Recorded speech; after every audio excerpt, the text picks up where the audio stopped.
ನಿಮ್ಮ ಹಳೆಯ ಒಡವೆನ ಅಧಿಕ ಬೆಲೆಗೆ ಮಾರಬೇಕೆ? ಅಟಿಕಾಗೆ ಕಾಲ್ ಮಾಡಿ 8880 ಅಟ್ಟಿಕಾ ಗೋಲ್ಡ್ ಕಂಪನಿ.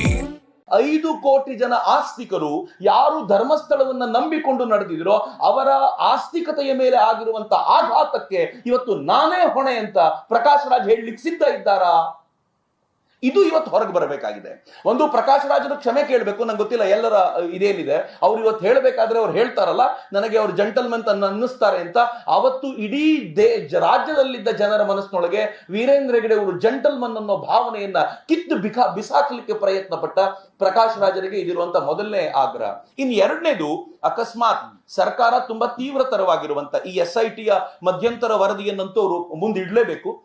ಅದಕ್ಕಂತೂ ನಮ್ಮ ಆಗ್ರಹ ಇದ್ದೇ ಇದೆ. ಏನಿದೆ ಅಂತ ನೋಡ್ಬೇಕಲ್ಲ, ಏನ್ ಮಾಡಿದ್ದಾರೆ ಅಂತ. ಈ ಮಧ್ಯಂತರ ವರದಿಯಲ್ಲಿ ಪ್ರಕಾಶ್ ರಾಜ್ ಫೋನ್ ಮಾಡಿರುವಂತದ್ದು ಪ್ರಣಬ್ ಮೊಹಂತಿ ಅವರು ದಾಖಲಿಸಿದ್ದಾರಾ? ಇದು ಬೇಕು ಅಂತ ಅವ್ರು ದಾಖಲಿಸಿರ್ಬೇಕಲ್ಲ. ನನಗೆ ಇಂತಿಂತವ್ರು ಫೋನ್ ಬಂದಿತ್ತು, ಈ ಫೋನಿನ ಆಧಾರದ ಮೇಲೆ ಹೀಗೆ ಹೇಳಿದ್ರು ಅವರು ಅಂತ ದಾಖಲಾಗಿರ್ಬೇಕು. ಅಕಸ್ಮಾತ್ ದಾಖಲಾಗಲಿಲ್ಲ ಅಂತಂದ್ರೆ ಮೊಹಂತಿ ಅವರು ಪ್ರಕಾಶ್ ರಾಜ್ ಹೇಳಿದಂತೆ ಅವರು ಕೇಳ್ಕೊಂಡು ಈ SIT ತನಿಖೆಯನ್ನು ಮಾಡಿದ್ದಾರಾ? ಈ ಪ್ರಶ್ನೆನೂ ಕೇಳಬೇಕು. ಇದು ನಾವೆಲ್ಲರೂ ಕೇಳಬೇಕಾಗಿರೋ ಎರಡನೇ ಪ್ರಶ್ನೆ.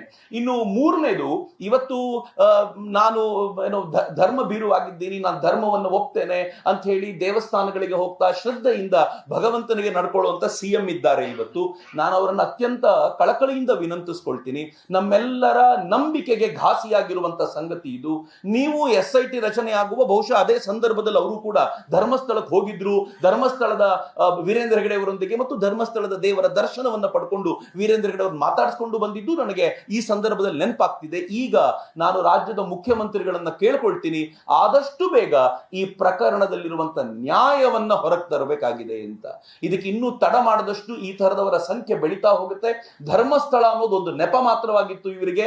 ಇದಕ್ಕೆ ಬೇಕಾಗಿರುವಂತ ಪೂರಕವಾಗಿರುವಂತ ಹಣವನ್ನ ಎಲ್ಲ ಕಡೆಯಿಂದ ಸಂಗ್ರಹಿಸಿ ಕರ್ನಾಟಕದ ಬೇರೆ ಬೇರೆ ಕ್ಷೇತ್ರಗಳ ಮೇಲೆ, ದೇಶದ ಬೇರೆ ಬೇರೆ ಧಾರ್ಮಿಕ ಕ್ಷೇತ್ರಗಳ ಮೇಲೆ, ನಾನು ಇನ್ನೂ ಸ್ಪಷ್ಟವಾಗಿ ಹೇಳೋದಾದ್ರೆ ಹಿಂದೂ ಧಾರ್ಮಿಕ ಕ್ಷೇತ್ರಗಳ ಮೇಲೆ ಆಘಾತ ಮಾಡಬೇಕು ಅನ್ನುವಂತ ಇವ್ರ ಯೋಜನೆ ಏನಿತ್ತೋ ಇದನ್ನ ಒಬ್ಬ ಮಾಸ್ಕ್ ಮ್ಯಾನ್ ಬಯಲಿಗೆಳೆದಿದ್ದಾನೆ. ಆ ಮಾಸ್ಕ್ ಮ್ಯಾನ್ ಏನ್ ಹೇಳಿದ್ದಾನೋ ಅದರ ಮೇಲೆ ತನಿಖೆಯನ್ನ ಮತ್ತೊಮ್ಮೆ ನಡೆಸಿ, ಮಾಸ್ಕ್ ಮ್ಯಾನ್ ಇವತ್ತು ಏನ್ ಹೇಳ್ತಿದ್ದಾನೋ ಅದರ ಆಧಾರದ ಮೇಲೆ ಇವರೆಲ್ಲರನ್ನೂ ವಿಚಾರಣೆಗೆ ಕರೆಸಿ ಈ ತರದ ಆಘಾತ ಇನ್ಮುಂದೆ ಆಗದಂತೆ ತಡೆಯುವಂತ ಹೊಣೆಗಾರಿಕೆ ನಾನು ಅನ್ಕೊಳ್ತೀನಿ ರಾಜ್ಯದ ಮುಖ್ಯಮಂತ್ರಿಯವರ ಮೇಲಿದೆ. ಅವರ ಮೇಲೆ ನಮಗೊಂದು ವಿಶ್ವಾಸ ಇದೆ, ಅವರು ಇದನ್ನ ತುಂಬಾ ಗಂಭೀರವಾಗಿ ತೆಗೆದುಕೊಳ್ತಾರೆ. ಹೊಸ ಗೃಹ ಸಚಿವರು ಬಂದಿದ್ದಾರೆ, ಗೃಹ ಸಚಿವರು ಕೂಡ ಇದನ್ನ ಸೀರಿಯಸ್ ಆಗಿ ತೆಗೆದುಕೊಂಡು ಇದಕ್ಕೊಂದು ಪರಿಹಾರವನ್ನ ಕೊಡಿಸ್ತಾರೆ ಅಂತ ನಾನು ಅಪೇಕ್ಷಿಸ್ತೇನೆ. ಅಕಸ್ಮಾತ್ ಈಗ ಆಗಬೇಕು ಅಂತಂತೂ ನಮ್ಮ ಆಗ್ರಹ ಇದೆ. ನಾವಂತೂ ಜನರ ಮುಂದೆ ಹೋಗ್ತೀವಿ. ನಮಗೆ ಗೊತ್ತಿರೋದು ಜನರ ನ್ಯಾಯಾಲಯ ಒಂದೇ. ನಾವು ಜನಾಗ್ರಹ ಸಭೆಗಳನ್ನ ಅಲ್ಲಲ್ಲಿ ಮಾಡ್ತೀವಿ, ಮಾಡಿ ಜನರ ಮೂಲಕ ಸರ್ಕಾರಕ್ಕೆ ಆಗ್ರಹಿಸ್ತೀವಿ. ಅಕಸ್ಮಾತ್ ಸರ್ಕಾರ ಆಗ್ಲೂ ರಿಲಕ್ಟೆಂಟ್ ಆಗಿದ್ರೆ ನಾವು ನೇರವಾಗಿ ಕೇಂದ್ರ ಸರ್ಕಾರಕ್ಕೆ ಹೋಗಿ ಕೇಳ್ಕೊಳ್ತೀವಿ, ನಮಗೆ ನ್ಯಾಯ ಕೊಡಿಸಿ. ನೀವು ಹೊಸ ಮಂದಿರಗಳನ್ನೇನೋ ಕಟ್ತಾ ಇದ್ದೀರಾ,